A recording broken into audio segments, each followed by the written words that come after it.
Greetings once again, Apple Stump viewers. It's time for another short subject. Last time we got together, we talked a little bit about single action in terms of what that means in the world of firearms. Today we're going to talk about double action. So here we have a double action revolver.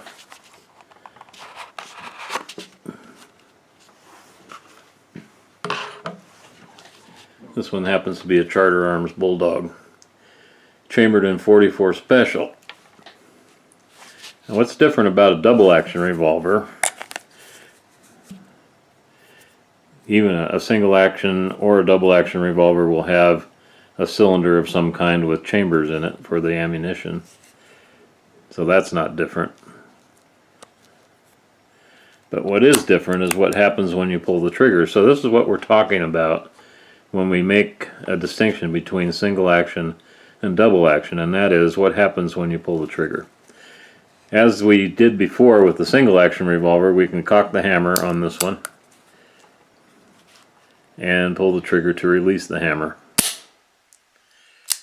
And that is a feature of this revolver.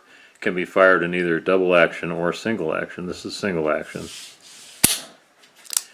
Now the difference on a double action revolver is you can also fire it by pulling the trigger when the hammer is down, and you'll see that the action of pulling the trigger brings the hammer all the way back and releases it, thus firing the cartridge.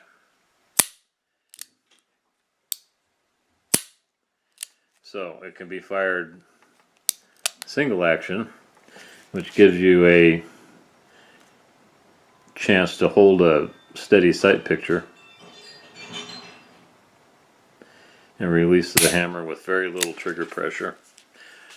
Or you can fire it with a full trigger stroke, double action. So there again, the difference between single action and double action is what does the trigger do.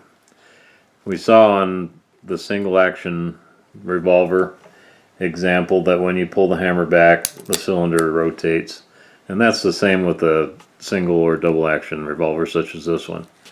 Each time the hammer comes back, the cylinder rotates, brings a fresh round of ammunition under the firing pin, and that occurs whether you pull the trigger all the way back in double action or you thumb the hammer back in single action.